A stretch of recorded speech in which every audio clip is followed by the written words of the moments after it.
ఏనుగులు తినేటట్టు పోయి ఈ కేసీఆర్ లాంటి పీనుగులు తింటాడు వచ్చిండు. ఈ పీనుగులు తినేటట్టు పోయి ఈ కాంగ్రెస్ లాంటి బొక్కలు తినే పార్టీ వచ్చింది. ఇది మన భావదారిద్ర్యం, 100% మన భావదారిద్ర్యం. ఇది 1,21 ప్లస్ ఇప్పుడు 50 అంటే 2 లక్షల కోట్ల రూపాయలు ఓన్లీ ఆ కాళేశ్వరం ప్రాణహిత మీద, ఆ బొంద మీద పోసిరు. మీ బొందల మీద పోసుకుంటున్నారు డబ్బులన్నీ కూడా. ఏం చేసుకుంటారు డబ్బులు నాకు అర్థం కాదు.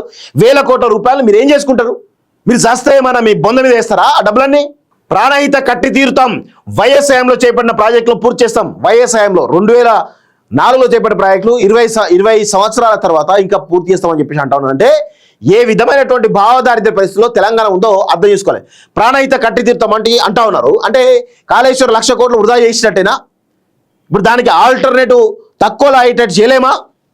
ఖచ్చితంగా ఇంజనీర్లు కూర్చుంటే 100% చేయొచ్చు. ఇప్పుడు కేసీఆర్ ఏం చేసిండు? 1,00,000 కోట్లని కేసీఆర్ 1,10,000 కోట్లతోటి కాళేశ్వరం ప్రాజెక్ట్ కట్టి అందులో కమిషన్లు దొబ్బి తిన్నాడు. సో ఇప్పుడు మేమేం తక్కువ తిన్నామా అని చెప్పేసి వీళ్ళు ఇప్పుడు మరి ఆ 1,10,000 కోట్లు ఇప్పుడు వీళ్ళు ఏమంటారు? మళ్ళీ ప్రాణహిత సేవలను తీసుకొచ్చేసి మళ్ళీ ఒక ప్రాజెక్ట్ కట్టేసి మళ్ళీ ఒక 50,000 కోట్లు ఉన్న తెలంగాణ సంపద అంతా కూడా దోచుకోవడానికి అంటా ఉన్నారు. ఇప్పుడు ఏం చేస్తున్నారు? ఏనుగులు తినేటట్టు పోయి ఈ కేసీఆర్ లాంటి పీనుగులు తింటాడు వచ్చిండు. ఈ పీనుగులు తినేటట్టు పోయి ఈ కాంగ్రెస్ లాంటి బొక్కలు తినే పార్టీ వచ్చింది. ఇది మన భావదారిద్ర్యం, 100% మన భావదారిద్ర్యం. ఇది వాడు 1,00,000 కోట్లు తినని చెప్పేసి వీడు 50,000 కోట్లు తినడానికి సిద్ధమైపోయారు. ఇట్లా కమిషన్లతోటి మొత్తానికైతే తెలంగాణ సంపదను, తెలంగాణ ప్రజల కష్టార్జితాన్ని నీళ్ళలో పోస్తారు. వీళ్ళు అధికారం ఉన్నప్పుడు లగ్జరీస్ అనుభవించే కాకుండా 1,00,000 కోట్ల రూపాయలు తినే కాకుండా తెలంగాణ ప్రజలకు కనీసం ఒక మంచి చేద్దామనేటువంటి సోయి కూడా లేనటువంటి చాతకాని దద్దమ్మలంతా కూడా ఈరోజు ఈ ప్రభుత్వంలో ఉన్నారు, గత ప్రభుత్వంలో కూడా ఉన్నారు. తెలంగాణ ప్రజలపై, తెలంగాణ సమాజం పైన ప్రేమ ఉంటే ఒక పద్ధతిగా డిజైన్ చేస్తారు. ఎవరికి వాడు ఏ దోస్తే అది వాడు తప్పు చేసింది కాబట్టి అది ఆ ప్రాజెక్ట్ వద్దు ఇంకో ప్రాజెక్ట్ తీసుకొద్దామని చెప్పేసి తీసుకొచ్చి ప్రజల డబ్బును ఈరోజు అప్పరంగా ఈరోజు ఆజమాయిష్ చెలాయిస్తా ఉన్నారు ఈ దొంగలంతా కూడా. దయచేసి ప్రజలందరూ కూడా గమనించాలి. ఈ దొంగలు లంగలందరినీ కూడా ఈరోజు వీళ్ళు చేసేటువంటి దుర్మార్గాలు, వీళ్ళు చేసేటువంటి తప్పులు ఏవైతే ఉన్నాయో అవన్నిటి కూడా మనం గమనించి ఉండాలి.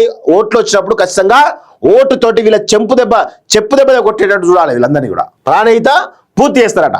మరి కాళేశ్వరం ఏం చేస్తారు? ఇప్పుడు ఉన్న కాళేశ్వరం మేడిగడ్డ పిల్లలు కుంగినప్పుడు మీరేం చేయాలి? దానికి ఆల్టర్నేటివ్ ఎందుకు ఆలోచించాలి తప్ప మళ్ళీ మేము ప్రాణహిత కడతాం ఫస్ట్ నుంచి. అప్పుడు 11,000 కోట్లు అట్లా మింగిర్రు, ఆ తర్వాత 1,10,000 కోట్లు ఇట్లా మింగిర్రు, ఇప్పుడు 50,000 కోట్లు 1,21 ప్లస్ ఇప్పుడు 50 అంటే 2 లక్షల కోట్ల రూపాయలు ఓన్లీ ఆ కాళేశ్వరం ప్రాణహిత మీద, ఆ బొంద మీద పోసిరు. మీ బొందల మీద పోసుకుంటున్నారు డబ్బులన్నీ కూడా.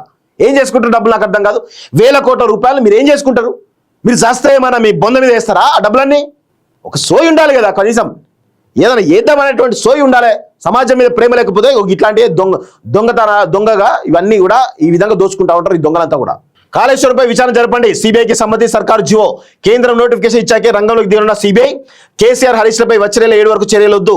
ప్రభుత్వానికి హైకోర్టు ఆదేశం. సిబిఐ దర్యాప్తు జీవోపై జోక్యానికి నిరాకరణ. కేసీఆర్ భద్రం చేసే కుట్ర. బీఆర్ఎస్ ఆందోళనలు, బీసీ రిజర్వేషన్లకు నేడు రేపు ప్రత్యేక జీవో అంటూ చూస్తా ఉన్నాం.